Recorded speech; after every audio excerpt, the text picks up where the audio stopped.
to the show. This is Back to School with Smile and Olive. Thank you so much for coming. There are people watching on YouTube and on Facebook and in the US, in the Middle East, all over Europe. We don't even know, actually. They're going to watch at different times. So you're so welcome. My name is Maeve Higgins. I am going to be your host along with Chris Duffy. Hi, Chris. Hi, I'm so glad to be here, Maeve. What a great cause. And it's so awesome that so many people are part of this. This is amazing.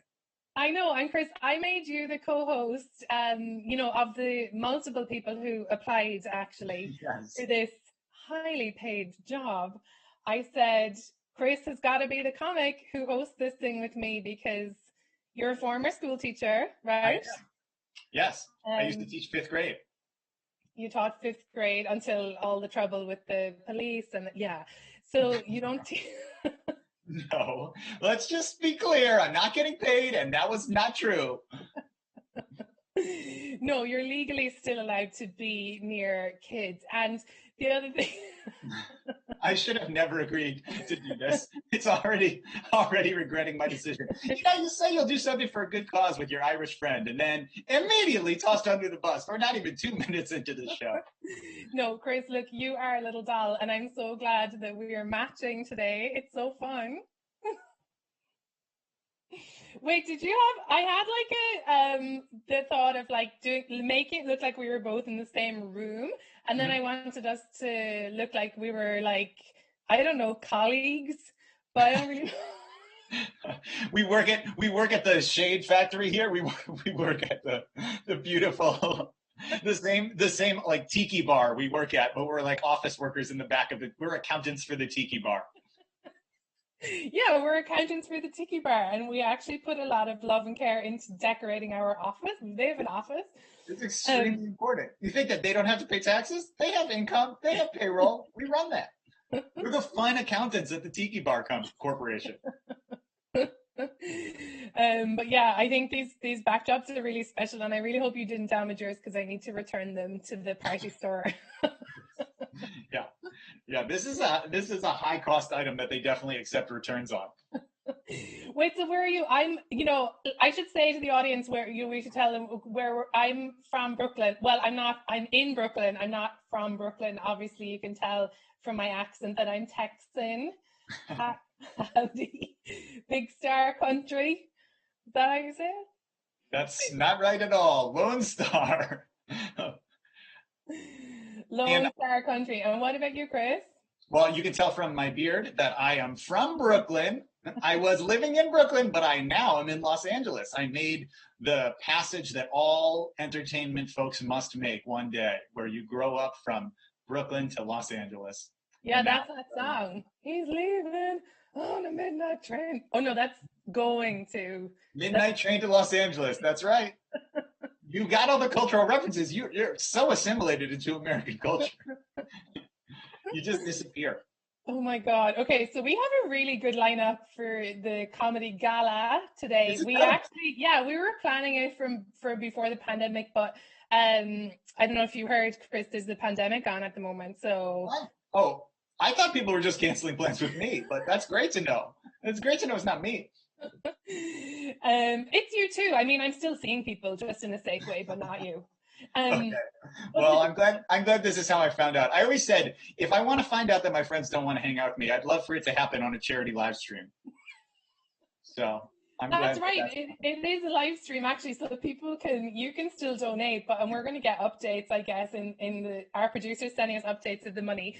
So far, we have $20,000 American dollars, which is it's really incredible. Yeah. I'm so happy that we've raised so much money, and we can. I know that we'll be able to raise even more because people are watching. And listen, you think these come cheap? You got to put out some more. If you donated once, donate again for the sparkles.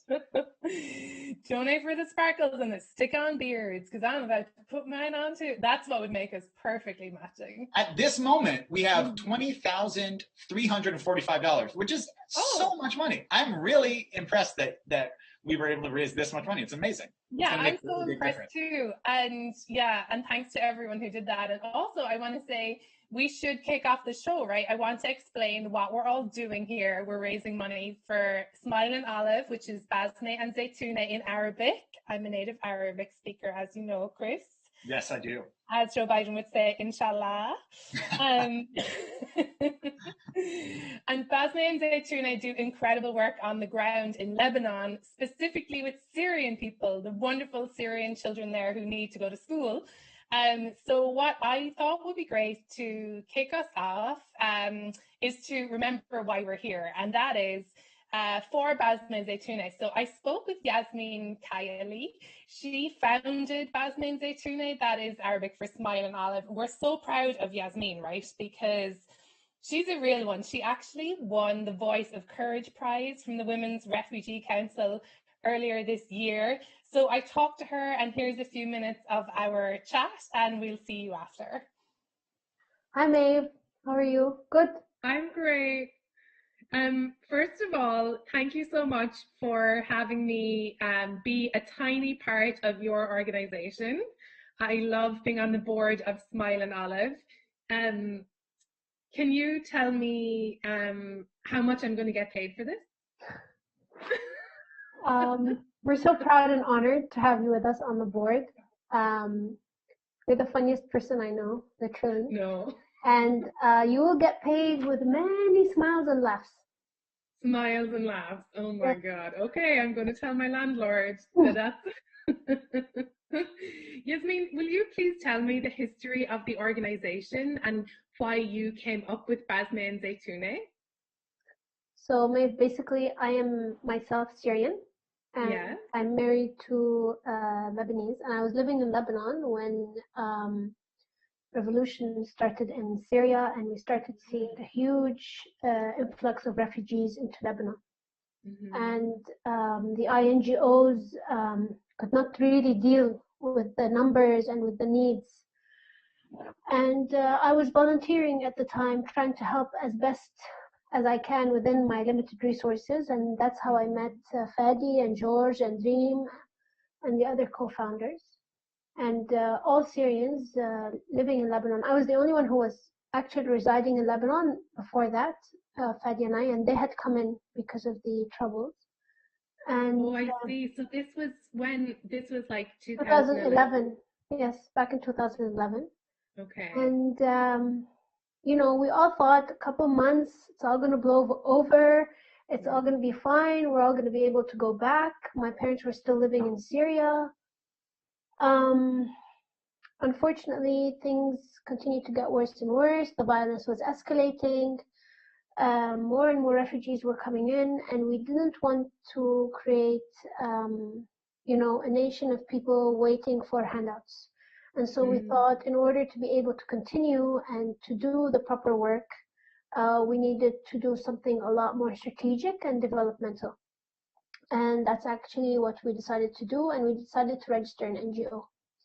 And we decided our first project was the women's workshop, which is where we do the embroidery. And the Shatila Women's Workshop. I absolutely love that. Yeah, and from there, more and more projects. We started with a school, small school at first. And now we have more than 2,000 students depending on us with no other alternative for education, and more than 2,000 students on the waiting list. That's just huge. And so obviously, you know, tonight we're here to support those children and to, you know, get technology into the hands of these kids. Can you tell us about these children, these 2,000 children, like what age they are, what they're like, what they're into? So basically, Basme Zaytune Learning Center is basically a parallel school. So we give them the full Lebanese curriculum, and we used to have our own buildings, and we leased out these buildings in order to educate the children and give them the right learning environment. Unfortunately, under COVID, of course, this has all changed, and we have had to move into virtual learning. So back in the spring, what we were doing was we were creating WhatsApp groups with the parents of the children, and the children were using their own phones, the neighbors' phones, to get whatever lessons they needed to learn in order to finish all the requirements of the syllabus. But this was extremely difficult First of all, usually the household only has one phone, and the parents need that phone for work, livelihoods, etc. And the screen is tiny, so the impact of the lesson is very difficult. And so we had one generous donor who gave us 1,000 tablets, but that's not enough to have one tablet per household. Yeah, because there's like a few children living, you know, like I'm one of 7 kids myself, so having one of anything is almost worse than not having, you know. Yeah, but that's what actually we're targeting right now. Right now we're targeting one tablet per family. So at least we have the program in the household, especially that we built our own platform with the lessons, the full curriculum on there, and the children can join when it's best for them. Okay, because we also have a big problem with the children working, especially with the current financial situation in Lebanon. A lot of the households, the primary breadwinner is actually the child. Wow. And so if we allow them that flexibility with time, then after they finish their shift at work, they can come and they can do their lessons. These children are like all other children. They want to learn, they want to play, they want to laugh, they want to have a nice snack, they want to have a safe childhood. The data says that out of 500,000 refugee children in Lebanon, 250,000 children are on the streets without an education.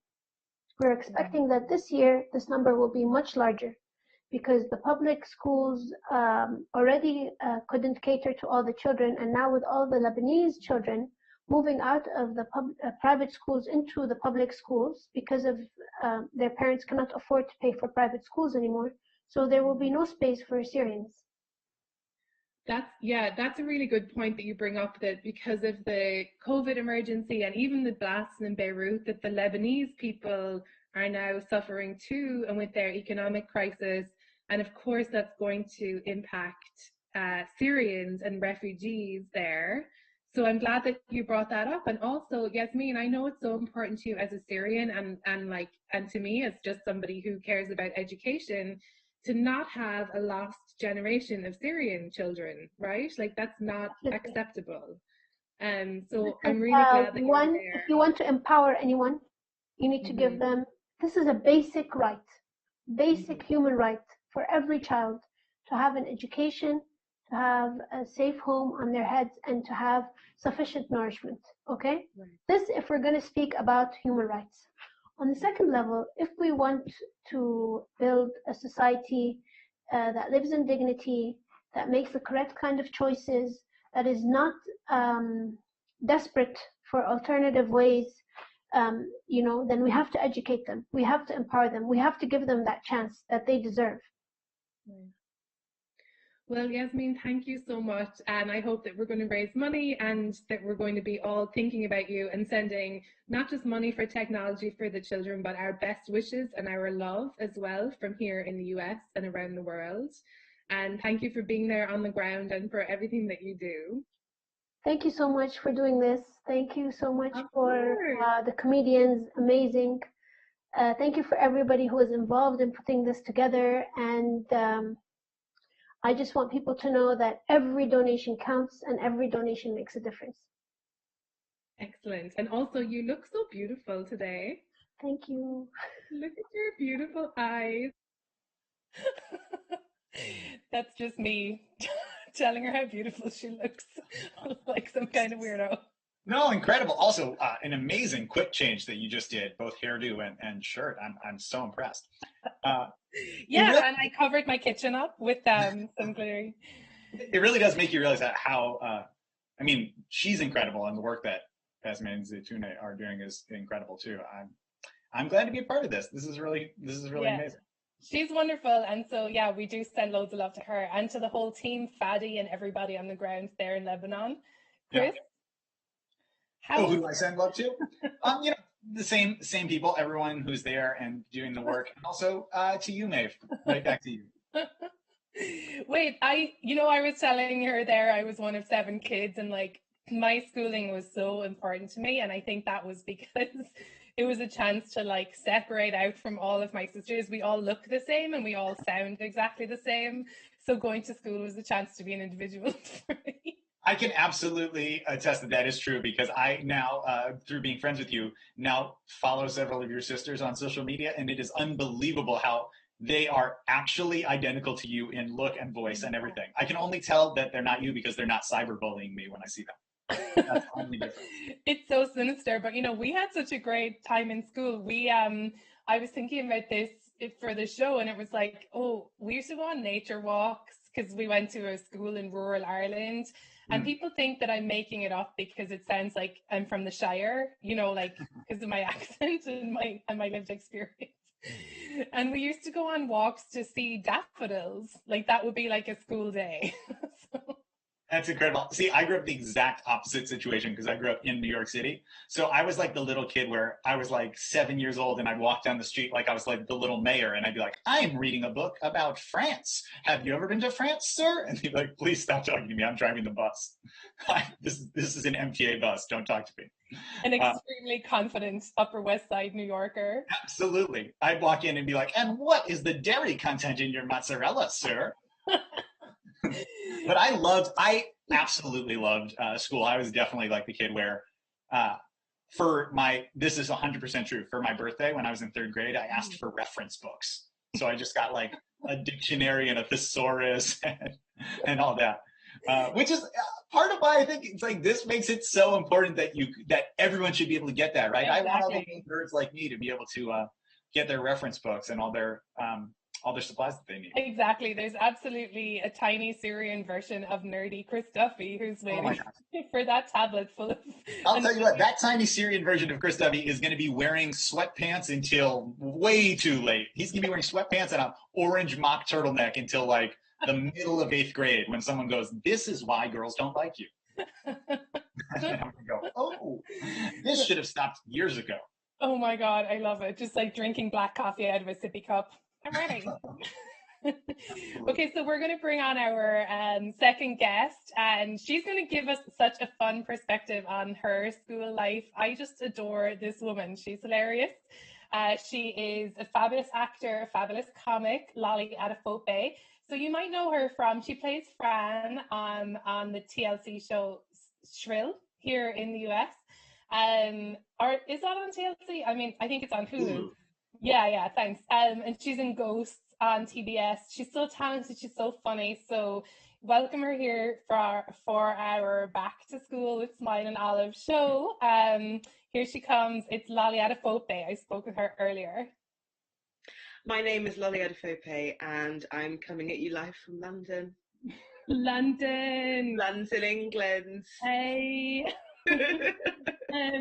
Lolly, I wanted to ask you about your school memories. Do you have earlier memories in school, or is your first memory from school? I think I have memories from nursery. Oh. I remember them giving us shortbread biscuits in nursery, and me being really into that and really excited about it. And coming home and being like, where's the shortbread? I want a platter of shortbread waiting for me when I get home. Platter. Yeah. I always like how, food is described. If it's in like a bucket of chicken or like a wheel of cheese, then it's like a platter of shortbread. Yeah. That's how shortbread is like fancily served.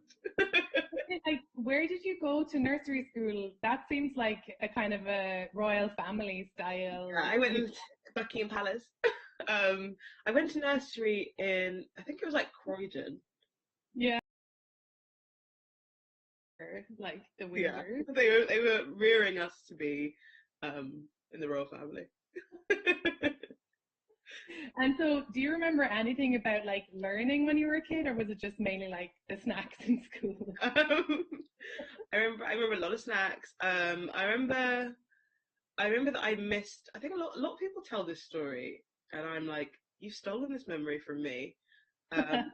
But I missed, in primary school, like there's like certain days where you learn very important skills for the rest of your life. Yeah. I missed the day that they teach you how to read the clock. So I find it very hard to read a regular analog clock, and it takes me a long time, and I really have to be like okay, if it's near the hour, I mean, it's not that hour, it's the one before the hour, which I don't think is how they teach in school. They just teach you a normal, fun way for kids. But every time I look at a clock, I'm like, okay, that's Lynn. I guess, yeah, I think I must have learned that in school because I can read the time. I mean, now I'm boasting, but Yeah, like I can. I missed the day in school where they tell you that like you can't put electricity, you know, like if you're in the bath, you're not supposed to use your hairdryer or whatever. And I didn't realize that until I saw that film with Mel Gibson, like What Women Want, where he gets electrocuted. I was like, they shouldn't teach us stuff like this once ever. They should send us an email with a follow-up that has all of the notes. This is the clock. This is the hairdryer. Yeah. Specifically for you and me. Yeah. So, what was like, if you could go back to when you were 9 or 10 years old, like, is there anything you wish you knew then that you know now? Like, if you could give advice to your little Lolly? I would say to little Lolly, I would say, don't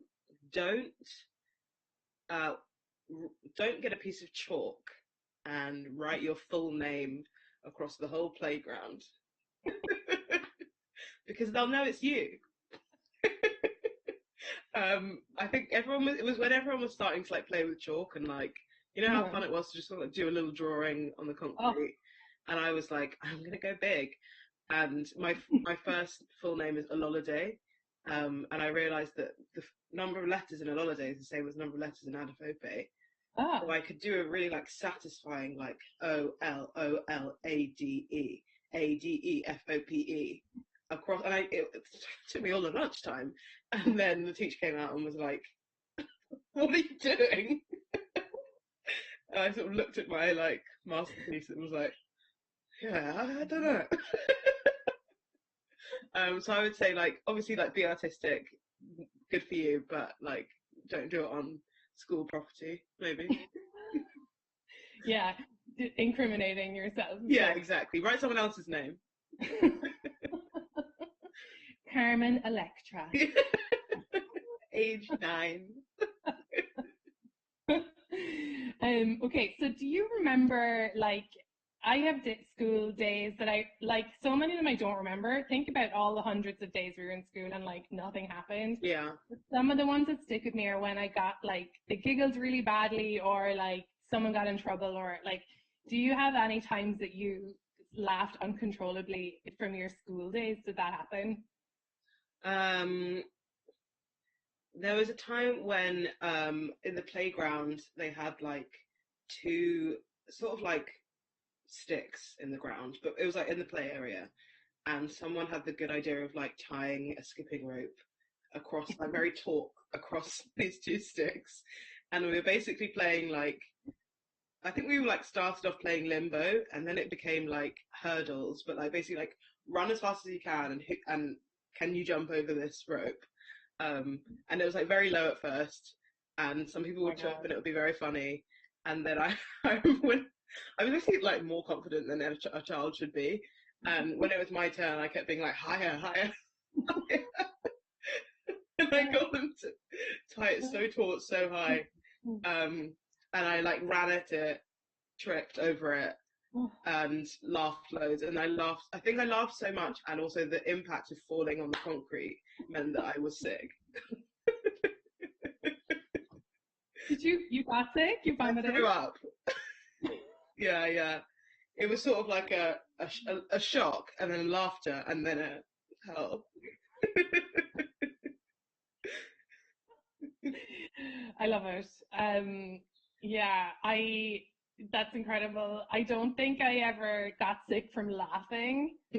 That's really good. Thank you. Can you imagine if like our shows and our comedy was powerful enough to make people vomit? I would love that. I would love, genuinely. If someone came up to me and was like, I threw up, I'd be like, wow. I've done something that not many people have done. So please let us know if you have vomited from laughter tonight. But there are no refunds. That's the other thing that you should know. Okay, so that was Lolly Adafope. Thank you, Lolly. We're sending you loads of love in London. And next up, we have somebody who, again, lobbied really hard to get on the show. Her agent, her manager, and her boyfriend, actually, they're all the same person, begged us to give her this opportunity. So she's gotten it. Welcome to Back to School with Smile and Olive, Jo Firestone. Hi, Jo. Hey, that was the worst intro. I can't believe I put up with this crap. Jo, how does it feel to be a star of TLC's Shrill? TLC's The Learning Channel's big hit show, Shrill. I accidentally said it was on TLC. But no, we should tell. Oh my God, you've brought Loaf on the show. He came on himself. Is he getting? Hi, Loaf. He doesn't want to. Well, now Jo, he's being shy. How do you feel about the fact that Maeve is using these pre-taped videos as a way of demonstrating each and every top that she owns? I like your cardigan, Jo. Thanks. I'm really cold. I think it's so cold in my apartment. It's fall. Well, it's fall, isn't it? Not a great time for the little folk. Okay, listen, first of all, I got to tell you something. I got a big reveal. Oh, okay. Oh, we love an exclusive on the show. Absolutely. It's an exclusive. Yeah. I'm about to show. I have a nude. Well, what says raising money for elementary school kids like more than that? Let's see it, Jo. I'm going to show my nude after my story, but I'm going to tell a story, okay, from my school days. Yeah, and we do have a delay of a few seconds on the show, so we'll be able to cut straight to commercial. Wait, tell us your story. I can't wait to hear it. Okay, so I was kind of a shy kid. I know you can't believe it, but I was kind of shy, just like Maeve. And I was kind of nervous and scared of most of my classmates. I was like 3 feet tall until maybe like 6th grade. I was pretty, I think I was kind of little and kind of afraid I wasn't really athletic, or there wasn't really any advantage I was really showing in the schoolyard. So I didn't have a lot of friends, and I was like pretty quiet at recess. And then my dad started coming to school, and I don't know why, but he would come to school and he would go to recess, and he wouldn't even go for me, but he would come, I think, he would do magic tricks for the other kids. And then the other kids got so into him, and then they'd chase him around the yard for 45 minutes. And he never really said hi to me or anything. And then at one point, I remember this girl, I was like maybe in 2nd grade, and this girl in 4th grade came up to me and she goes, "Who is that guy?" And I was like, "That's my dad." And she goes, "That's your dad?" Oh, it's like your dad was trying to prove, like, the problem's not genetic, it's just with her. Look, the rest of the family's awesome. We're all cool. And that was like totally, he did magic tricks like coin behind the ear or like sawing kids in half. Like, what did he do? He did coin behind the ear. He did egg on the head. He did levitation. Whoa! Wow. You know how levitation works? It's so stupid. Can I tell you? Can I do The magicians, if you reveal a secret, the magicians will come after you, Jo. I know. I'm prepared, though. Do you want to know how I do it? He's ready. Yes, please. You take 2 long planks of wood. Yeah. And then you put a little planks on the ends, and then you put children's shoes on the planks. Oh. On the ends. And then you cover it with a sheet, and then you have a child stick their head on the end of a table, and then you lift up the planks. One thing that is One thing that's incredible about that is that now I know your dad wasn't just like coming to the school to do magic. He was bringing like elaborate props to the recess yard. He's bringing pranks and shoes and all sorts of stuff. Still have my shoes on 2 planks in the basement. Well, you know, we tried to book your dad, but he was busy because schools are back. Yeah. He was booked all week. Yeah, I know. He's pretty busy. I can't even get him on the phone. Joe, thank you so much for sharing that story. I'm not really sure if we've got time for your nude. No, let me show you the nude. Come on, let me show you the nude. Freedom of artistic expression is a really big part of American culture. I can say, as a born and raised American, we do not have to allow this, man. We can silence this little magician woman. We don't have to allow it. Okay, look, we're gonna cover the part. Okay, Joe, we gotta go. Joe, your dad's calling you. He's not. Oh my goodness gracious! It's worse than I thought. We're done. Oh my God, Joe. I know you a mile away. Oh, those broad shoulders, those long legs. Same pose then as now. She always poses the same way. The cardigan's off. Listen, one of the reasons why it's so important that people donate on the GoFundMe is that if we raise enough money, we can send Joe Firestone's father to Lebanon. help these kids learn. They can see his magic up close, but only if we raise upwards of $300,000. Like we said, he's an expensive cat.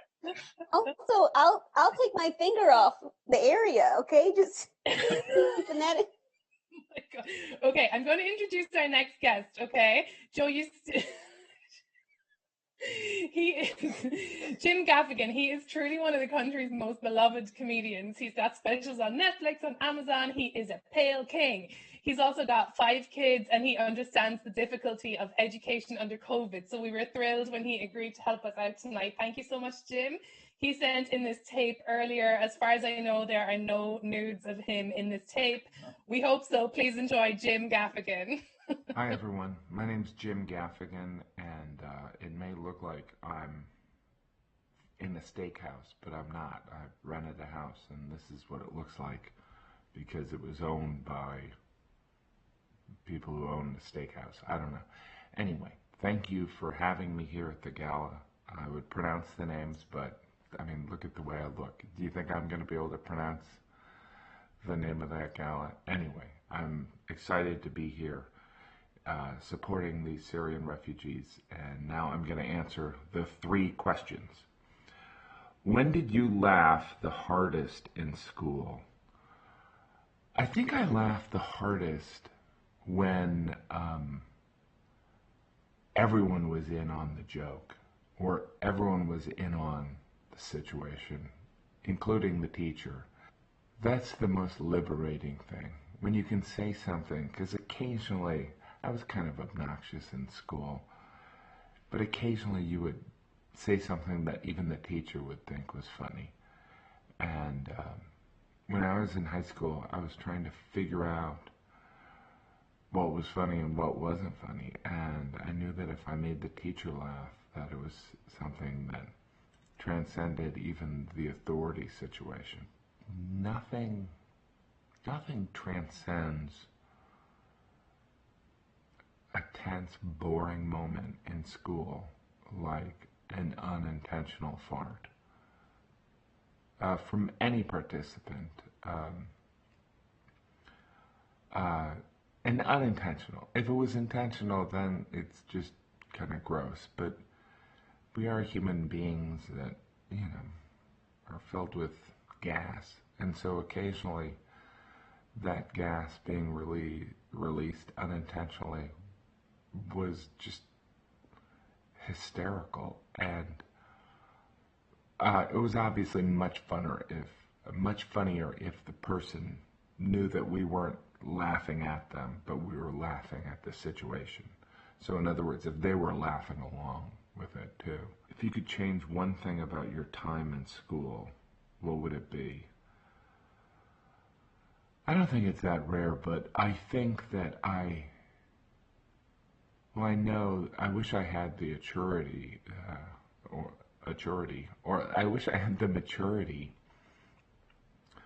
to really embrace some of the learning.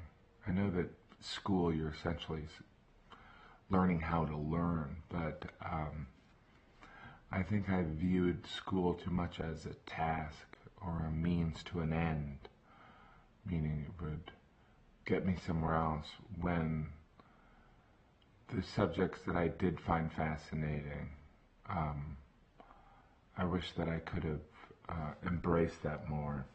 If you could give advice to your 10-year-old self, what would it be?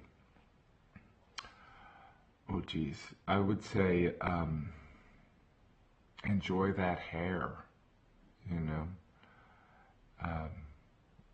I would also say that the things that you find so painful and frustrating will not hold that same weight later on. God, it gets so much better. It gets so much better. Hey, Hello! Thank you so much. Oh, he's incredible. I know, he's so funny. I know. I love him. It's so cool that he did this. He's like one of my comedy heroes. I'm so glad to see him there. Yeah, I know, because you were like, maybe I should be the one to email with him. And I was like, maybe can he give me beard tips? How do you get those beards? And he did. That's how I grew a beard. But Chris, so truly, like, you were a teacher. This is like before you did comedy, is that right? Like before I met you doing stand-up. And so what did you teach? I taught 5th grade. So it was at the school that I taught at. 5th grade was the last year where you taught everything. So I taught all the subjects, and it was just like me and those same kids all day long, and we really got to know each other. I see. Wait, what age are 5th graders? They're like 10 to 11. Oh, okay. So you would be like history. Yeah, and we like did like American history, or we were like we would do a lot of writing, so you'd like actually get to like engage with them, or we did some math stuff. But it was fun because they're at that age where they're like full humans, but they have no life experience. So they'd be like, horses are real, but unicorns are not real. Fascinating. Like that's when they're learning that stuff. But yeah, it was really fun. Actually, I brought a couple of things from, because it's been a long time since I taught. But it was, I've kept a few of the like my favorite pieces of student work and things from what kids did. So I want to show you a couple of my favorites. Okay, let's pull up this first one that I brought.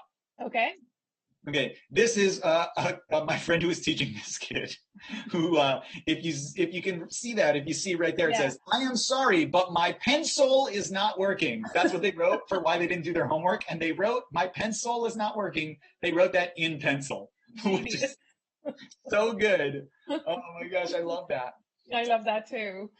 Okay, and then here's one of my favorites of all time. Okay. So one of the math things that we did a lot was trying to name shapes. And look at the answers for this. Name these 2 shapes. The girl wrote Amy for one and Gabriella for the other. Is that what it says, Gabriella? Yeah. Oh my God. Also, such a long name. But also, I'm trying to think, can I even name those shapes? I don't think a hexagonal or like a hexagon and an octagon. But actually, these 2, I mean, Amy is a hexagon, but that hexagon is Amy. And that is an octagon, but that is actually Gabriella. We all know this now. Some of the most famous octagons in the world. And then this isn't exactly student work, but this is like one of my favorite students who now he's like an adult. He's 18, but he when I was teaching him, he had a column in the school newspaper where he was a food critic that reviewed cafeteria food. And just look at the headline of this one. This is so good. What does that say? Pizza or cardboard. Also, look at the photo. You're supposed to be anonymous as a reviewer. Like, you're supposed to kind of sneak in under an assumed name. No, he immediately answers the question of, is it pizza or cardboard, with that face and a thumbs down. Gary is like, I got to tell you, it's cardboard. What were his reviews like? I want to read them. Okay. Well, let me read you just a little sample of one of them. Okay, great. It's so good. Okay. So let's read also, cafeteria food, like, I mean, what I know from watching American TV, it's like bad and you get bullied while you eat it and there's a cheerleader. Like, that's what I Yes, all of that is exactly right. Okay, well, let me read you, just read you the first paragraph of his review. Okay, great. So, whole wheat 2-cheese pizza with spinach and fresh fruit. This dish, originally from Italy, looks like cardboard when it is served. You can't taste the sauce or the cheese. The least they could do is put some pepperoni on top. Just writing this makes me want to have some real pizza. Real pizza is pizza where you get to choose your toppings and it contains lots of sauce and cheese. The smell of real pizza is like the smell when you just come out of the shower and used your sister's shampoo. So that was the kind of like Michelin star James Beard award-winning food writing that you were getting from my friend Gary. Oh, I truly don't think there's a better food critic in the country than him. Oh my God. And now I'm thinking, like, have I eaten pizza right? Like, am I thinking correctly about what pizza is? Oh, the fact that he also starts the review by saying this dish originally from Italy is so good to me. It's like, you may not be familiar with pizza, but I am. And this is bad pizza. This is cardboard. And even just like reviewing a plain pizza by saying like, you should put pepperoni on it. Like, that's completely different. Oh, completely. Yes. I love him. I hope that so now that was a few years ago, right? So now he's probably out there in the world judging pizza by the slice. You know, I met up with him. I went back to, I taught in Boston. I went back to Boston last year, 2 years ago. Yeah, 2 years ago. And we met up because I stayed in touch with him. And so I was curious how he was doing and how school was going and everything. And we met up and we got pizza. And he was like, you know what, this pizza? Pretty good. But even that, I was like, you picked this pizza place, Gary. This was your favorite pizza place. And even that, he was like, it's okay. It's fine. It's okay, but it doesn't really smell like you've just gotten out of the shower and you've used your sister's shampoo, which is... you know, the white whale I'm chasing is pizza that tastes like shampoo. That's my dream. Someday I'll capture that white whale. Shampoo-flavored pizza. Oh, my God. Okay, we're gonna go to a short video that's going to show you where all your money is going as evidence that, you know, I'm not just going to buy new hats or whatever. It's a really cute video. I think it's 2 minutes long, and you'll see what the teachers over there, Chris, if you can picture it. Being a teacher in Lebanon at the moment, right, where the kids are in camps, and then there's the Beirut blast, and then there's COVID. It's like almost farcical, but they are managing, and that is in large part thanks to donations. So here's a quick video from on the ground over there.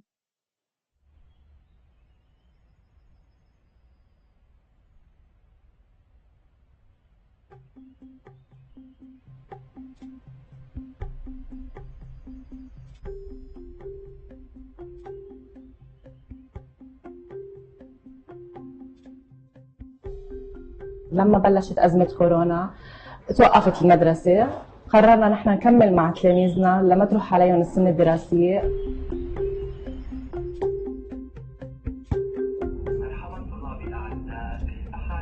In this lesson, students will be able to recognize letter V.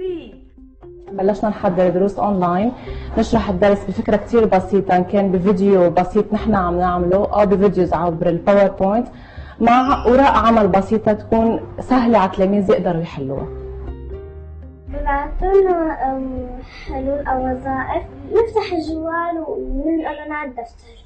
أبدأ درس اليوم بقراءة قصة قصيرة. من أكبر الصعوبات اللي واجهناها هي الإنترنت بشتيلة، خاصة إنه الوضع شتيلة معروف إنه صعب، وتشريج التليفونات كان شيء كتير غالي، يعني الأهل ما كانوا قادرين يعملوه. أنا كتير فخورة بهذه الفترة من كل الأساتذة إنه كفريق نحن كبير كتير قدرنا نستمر ونتحدى حالنا ونكمل. بدي أشكر الأساتذة اللي اشتغلوا من كل قلبهم وعملوا دروس كتير حلوة وكانوا فريق واحد لمصلحة الأولاد.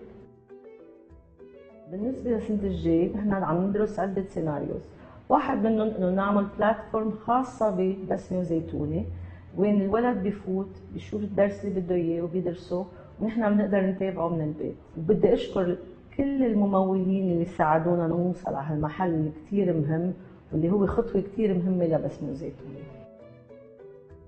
اشتقت للأستاذ أحمد اللي بدرسنا الإنجليش، اشتقت لأصحابي للمعلمين للدروس اللي كانوا يعطونا إياهم. اشتقت للأستاذة هذه كثير.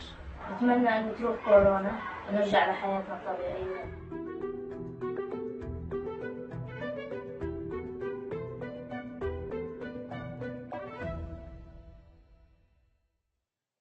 So just like our kids here in the US and around Europe, they're missing their teachers. So big shout out to the teachers on the ground there. I know it is not easy. I want to say thanks to the board of Smile and Olive who are here, who are watching.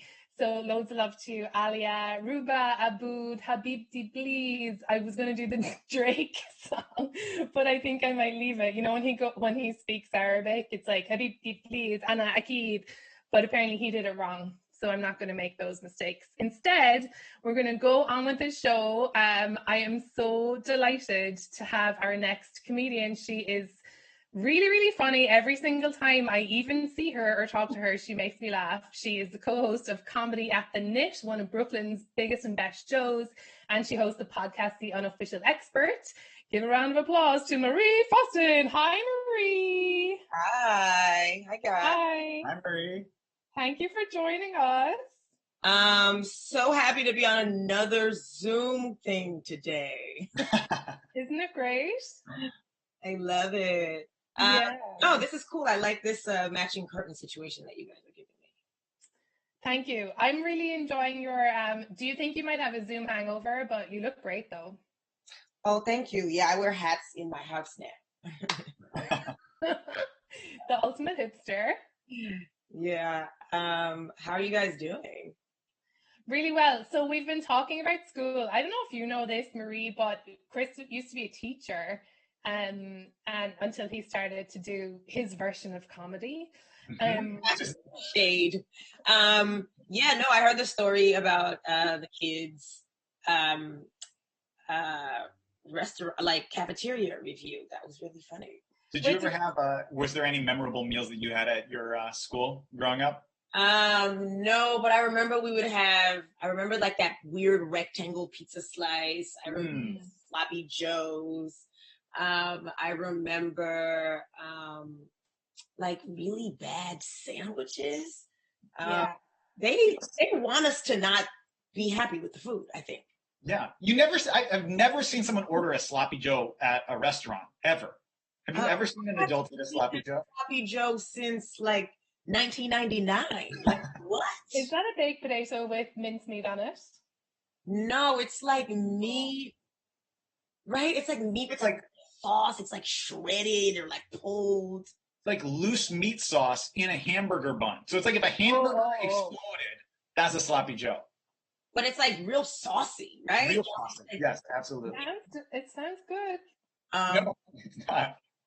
Honestly, Maeve, while I was talking about it, I was like, I can do a sloppy joe right now. Like a whole sandwich. They're coming back. Marie, I'd love to have known you in school. I bet you, were you like the class clown? Were you the funniest one, or were you quiet like Joe? I was a nerd, but I was also a bully. Like I was a nerd, but I was a bully to people who were more nerdy than me. But I wore glasses and it had like a cord on them. But I only wore the cord when I was like leaving my parents' house, and then when I would get on the bus, I would take it off. They'll never know that I can read. Yeah, no, I would take the thing off because they were like afraid that like I was gonna lose my glasses, so they made thing. But that was when I was like a little bit older. Wait, what happened to your glasses? Do you wear contact lenses? I got LASIK. Okay, new eyes. Do you see it? I can see it. I got LASIK too. Oh my God. So glad. Wait, are you able to cross your eyes? Yeah. Oh. There you go. Can you not, Maeve? You can't cross your eyes? I think they over lasered me or something. Wait, what? Look at your nose. Yeah. What? What's happening? Wait. Why did the laser make it so you can't cross your eyes? I thought it just changed the pupil. They put too much laser in. I actually am so glad, Marie, that you still can, because it's important for comedy. Dave, you really can't cross your eyes? No, I promise you. Look. But you have to just keep trying, because it's definitely funnier than crossing your eyes is to watch you try to cross your eyes. But also, you're like looking straight when you're trying to do it. Yeah, this is you crossing your eyes is just opening your eyes wider. You just go. Yeah. It's giving me a pain in my eyeballs to try. Can you look left? Can you look left and then look right? Oh my gosh. Marie, I don't know about you, but I genuinely feel like if Maeve tries hard enough, her eyes are just going to pop out of her head. I honestly, Maeve, that's the energy that you're giving me too, sis. Like, boop, boop. Ah! Ah! Oh no! The LASIK! Yeah, so I got LASIK a couple years ago, and when I first got it, I was seeing better than 20/20. And the doctor was like, your eyes are going to settle. And I was like, shut up, Dr. Castor. And then my eyes started to get worse, like regressed. And I was like, I thought I was going blind. But he was just like, he told me that my eyes were dry. And I can still see. And so better than 20/20. So that would have meant like you're really good at baseball, or like, what did that look like? Could you just... I don't know what it means for sports, but I know that when I would walk into a supermarket, I could see all of the aisles from the, like that's what, for me, it was like, oh, okay, I know where the bread is. Like I could see everything. Yeah, and I could read like street signs really, really far. You got the best of both worlds because you can still cross your eyes and you don't need to wear glasses. Oh no, I feel like I probably need glasses now.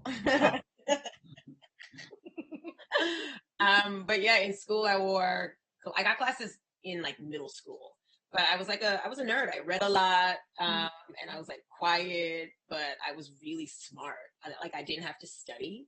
So yeah. I was always like messing up the curve. Yeah.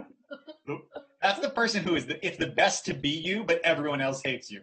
I was always messing up the curve, and then my dad used to do all my book reports for me, and he used to do all my dioramas. Like, he made your dioramas. My dad, and I used to love them. I would like doing them, and he would do all of my they had to be perfect. They had to be perfect. Like, but I wanna. Can I hang a fish? And the teachers ever like, this is impossibly good for a child? I feel like everybody's parents was doing their project, or the kids whose parents loved them. Anyway, I don't know about.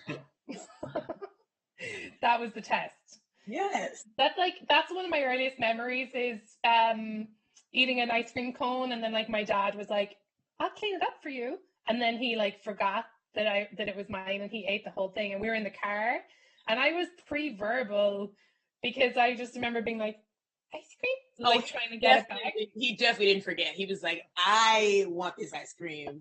He probably dropped his cone and he was like, Maeve, and he just took yours. Also, the difference between Marie's dad doing work for her and your dad eating your ice cream cone, that's not like doing you a favor. I'll clean that up for you. Completely different dads, Maeve. Yeah, we really do. You're one of 7? Yeah, I'm one of 8 actually. I always forget I have a brother, but I have 6 sisters and one. Oh my God, Maeve, that's too many sisters. I know. Sisters. It's a lot of sisters. Yeah. And your parents also have a ton of animals too. You can't really. What's that got to do with this? Like, there's all sorts of things running around their house. People, kids. Wait, what kind of animals? Like goats and stuff? Like, why did he say it like that? Well, you know what I recently realized? Did you have pets growing up, Marie? No, my mom was like, absolutely not. Oh. She was like, absolutely not. And we were like, a rabbit. And I'm glad I didn't get one because they're like, they smell and they eat everything. So no, we're gonna get you a rabbit for doing this show. We're gonna get you 2, actually. We're gonna get you. Open your door. A couple. It's coming in an Amazon box. Yes, please open that box. Oh my God. No, rabbits, they don't make any noise. They just like eat and poop. Yeah, I don't know that they're the best. They're cuddly though, but we didn't have pets as much as we had like a farm animal. So we did have 2 pigs. And just recently my sister was like, don't you think it's weird that the pigs were named after daddy's ex-girlfriends? And I was like, yeah, I think that probably is. Oh, you think your mom named them, or you think your dad? Yeah, she named them Dolores and Sheila. And actually, it was only when I was talking to Chris the other day when he was in town that I was telling him about this, and he was like, "That's bizarre. Like, it's not normal to have pigs that are named after your." Not at all normal for your mom to be like, "You see this pig? That's named after one of your father's ex-lovers. That's Dolores." But how did you guys know they were named after your dad's exes? Oh, because we knew the ladies. Like, it's a tiny place. Yeah. Yeah. Well, how did they feel about it when they came over and they were like, "And what's your pig's name?" Dolores. I'm sorry, I'm not sure I heard it again. What was your pig named? Were the pigs in the house? Why would they meet the pigs? They'd never meet them. They'd never know. They just hear snorting and they'd hear their own names being called out. Something's up with that. That's so funny. But wait, Marie, I'm glad that you had it sounds like you had a good experience in school because A, your dad did all the hard work for you. B, you just got to read whatever you wanted and be smart and funny. So it sounds like you killed it in school. I mean, saying it out loud, it seems that way, but it's like, I don't remember ever liking school really. Like I liked things about it, but I don't, like I remember I went to the doctor and I was like getting a physical exam. Like I was young and my dad was in the room and the doctor was like, "Do you like school?" And I was like, "I hate school." And I got in trouble for saying that. My dad was like, "You're not supposed to say that. You're supposed to say you like it. They're going to think you're dumb." And I was like, "No, but I don't like it." I was like really honest as a kid and I would always get in trouble because I would just tell the truth. You're still like that, but now it works for you because you're like a comic and a performer. Everyone's like, "Oh, Marie." Oh, yeah, I never lie on stage, man, but I always tell the truth. Coming to us from her mansion in Beverly Hills. Yes. Thank you. This is my inside hat. Well, it was so cool to see you. Thank you so much for supporting the show, Marie. You're the best. Yeah, thank you, Marie. Yeah, we've raised a ton of money, so thanks for your help and sending you lots of love, Marie Faustin. Bye, guys. Thank you. Bye. The best. I know, so the best. Okay, so wait, we're gonna we have our final. This is gonna be our final act, Chris. Yeah. Oh my gosh, it's been an incredible show. Thank you so much for watching. Thanks to all the performers who've been here. What an incredible group of people. I love them. And so so this next comedian, he's really one of, everyone on the show is so good. It's like there's not a single person who I wouldn't say I love their comedy. And yet we're gonna have one more even. It's incredible. Okay, so I mean, he's one of my okay, so I don't know what to say about what can you say about Cole Escola? He's up there with like Betty Davis and Hedy Lamarr. Like he's like an old school black and white movie star. That's what I think about Cole. He just is so funny. You might have seen him on At Home with Amy Sedaris. His Instagram is outrageous and hilarious. So here he comes now. It's Cole Escola. Hi, Maeve. I love what you've done with your hair, by the way. I think it's absolutely hilarious. But I wanted to thank you for asking me to be a part of this. Education has been such a huge part of my life. So I'm really grateful for this opportunity to finally speak out against it. I hated school almost as much as my dad didn't want to spend time with me while he was alive. However, I do have one good memory that I think about often. When I was in 5th grade, I had this teacher that I just adored. Everyone was obsessed with her. She was the teacher everyone wanted to have. And she was doing this demonstration one day about like name any job and I'll tell you how math is involved in it. She wanted to show that math was important no matter what you did. And she asked me, she said, "What do you want to be when you grow up?" And I said, "I want to be an actor." And she said, "The chances of you being an actor professionally are really slim."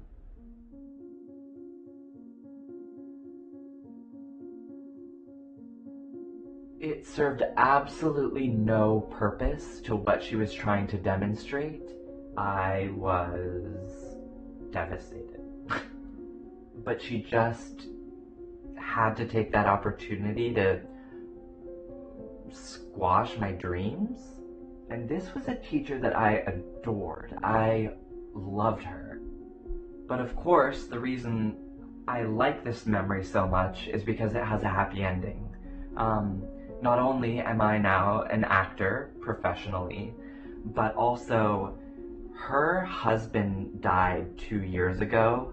And from what I can tell on Facebook, she's still struggling to pick up the pieces of her life. And that makes me happy. So, yeah.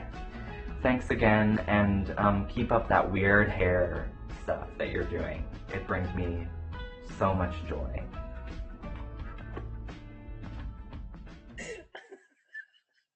Brutal. Just brutal.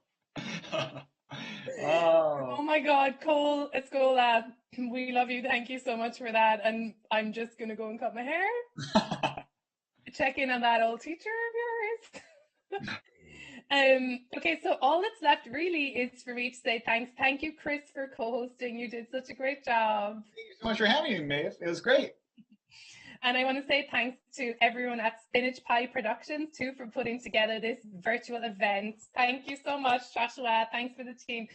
And we, you know, everyone gave their time voluntarily, and I really appreciate that. And Shannon Manning, our amazing producer, for putting up with us and getting it together. Thank you, Shannon. And especially to all of you who've now raised over $20,000, and it's still coming in. So that goes really far, right, Chris? Yes, that is a huge amount of money. Yeah, so fun. Yeah.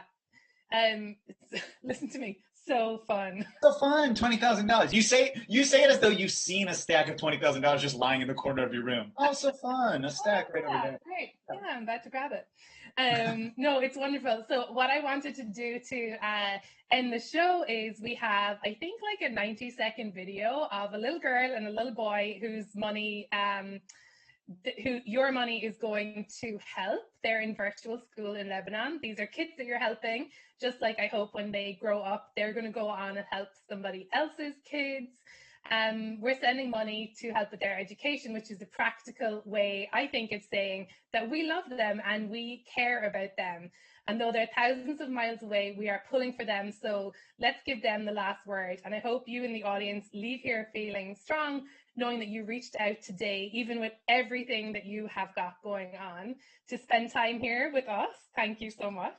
And have some laughs and show that show these children and their families that we care about them. So thanks for coming, and over to the kids now. Good night. Thank you. Night. عمري 14 سنة، مدرسة اسمها زيتونة، الصف السادس. اجا وباء اسمه كورونا على العالم كله، عشان ما حدا يصيبه شيء او ما ننعدي ونضمن سلامتنا. قعدنا بالبيت وصلنا ناخذ دروس. بس كل اسبوع بيوصلني درس، بس يوصلني يعني بدرس اول شيء اخواتي الدروس اللي عليهم، بعدين بدرسها. لا، بفضل الدرس من المدرسة، لانه بالمدرسة بيفهمونا اكثر، الاساتذة بيشرحوا لنا اكثر. هون عم بنلاقي شوية صعوبة بالفهم بالشرح. لا، اول ما بلشنا ندرس كنا نحس صعوبة كتير. هلا يعني تعودنا، اخذنا عن جد. اتمنى ان تروح كورونا ونرجع لحياتنا الطبيعية وهذا. اسمي حنين وعمري 8 وصفي 2G وبمدرسة نزوة زيتونة. بسبب مرض كورونا صرنا ندرس على الجوالة. ببعتولنا حلول أو وظائف، نفتح الجوال وننقله على الدفتر. بفضل أدرس بالمدرسة لأنه مع رفقاتي أحسن، وندرس على الدفتر لأنه أحب أفهم أكتر. اشتقت لرفقاتي ومعلماتي لأنه كانوا يساعدوني، والمعلمات كانوا يدرسوني لأنه بحسها ممتعة وأسهل. بحب أقول لمعلماتي شكرا كتير.